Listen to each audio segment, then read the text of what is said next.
President Leo Gerard is with us. The international president of the United Steelworkers, USW.org is the website. One of the most thoughtful and insightful people that I know of in the labor movement. President Gerard, it's always an honor to have you with us. Welcome back to the program. Thank you. It's an honor to be on your show. It's a great show. Thank you. Time to supersize those wages. Labor Day was this past weekend. We celebrated Labor Day, and increasingly we're seeing now, quote, low-wage workers stepping out and saying we're working our butts off, in some cases 2 and 3 jobs, and we still have to rely on food stamps to live. This should not be happening in the United States of America. Your thoughts on this? Well, look, I think it's a tragedy, and this is a big industry that's very profitable. And we're talking about the Yum Yum brands that people don't even know they exist in many cases, that own a number of different fast food outlets, including Taco Bell and Kentucky Fried Chicken and things like that. And you got McDonald's and you got others.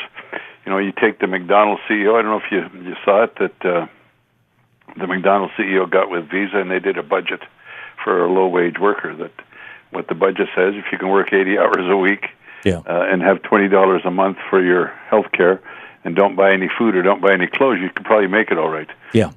Yeah, we Then you go to Walmart, and this is something that really jumped out at me.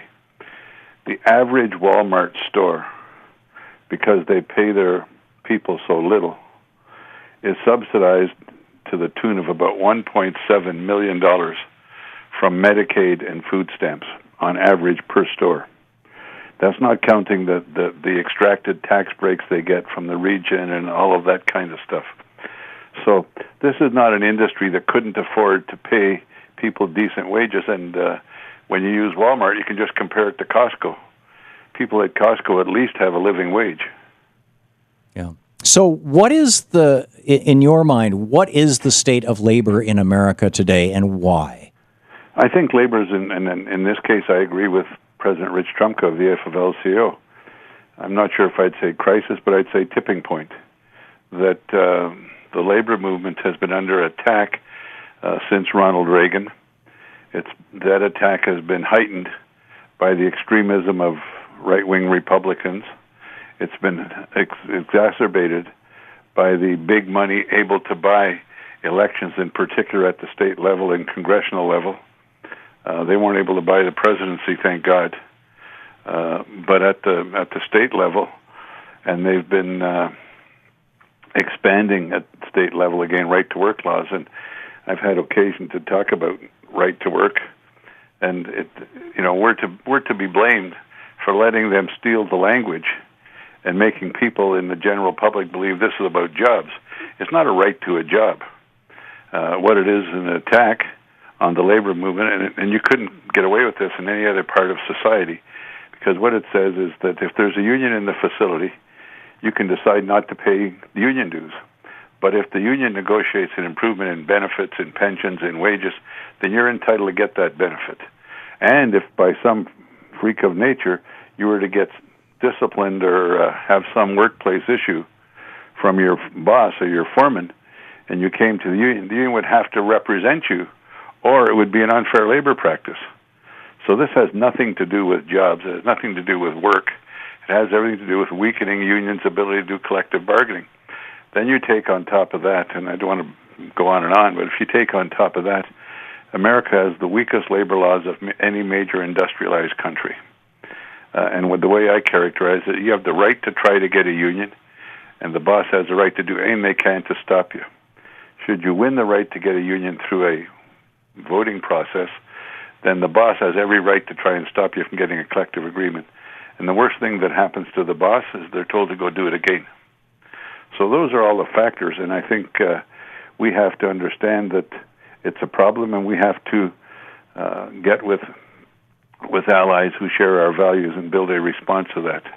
It's eroding the middle class. It's exacerbating the gap between the rich and the rest of us. We have the highest incidence of childhood poverty now since the Great Depression. I mean, all of that stuff.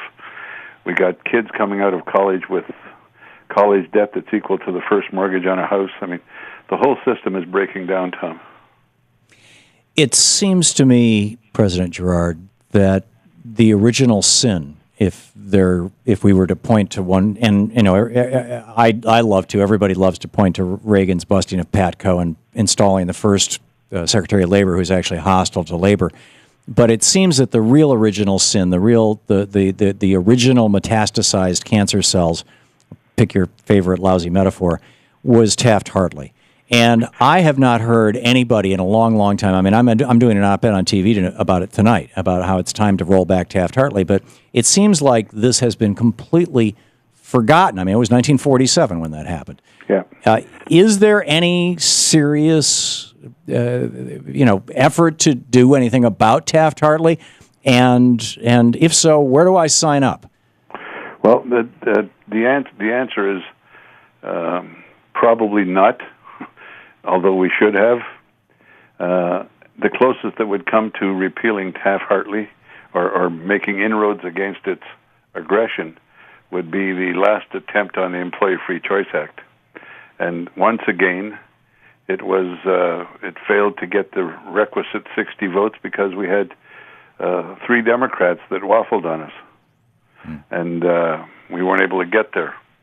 And the fact is, I think that you're raising a very valid point. I think that we need to understand that everyone who is trying to advance the cause of the ordinary folks, not the rich and the already powerful, whether you're trial lawyers, whether you're the women's movement, whether you're the voting rights movement, whether you're the social justice movement, whether you're the labor movement, whether you're environmental movement, whether you're the students movement, every one of them is under attack by the current structure that we've got, where money buys politicians, and that the fact of the matter is that it's the most hostile, anti-progressive environment there is.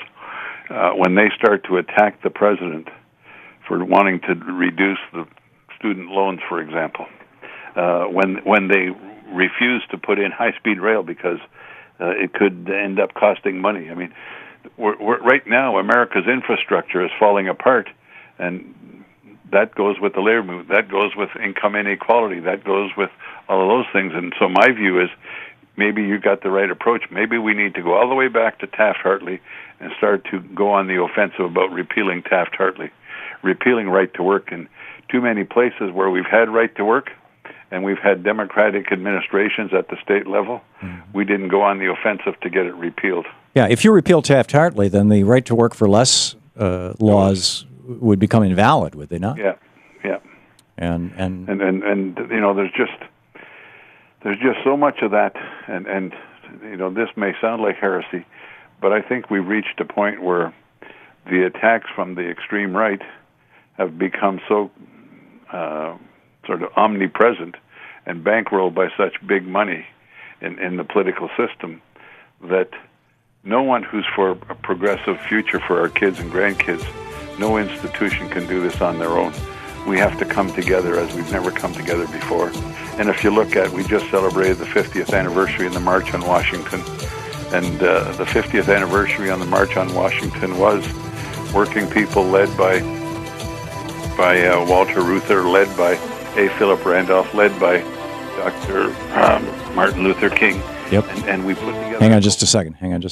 This is the Thom Hartmann Program. President Leo Girard, USW.org. Thank you so much for being with us, President. You're welcome. Thank you.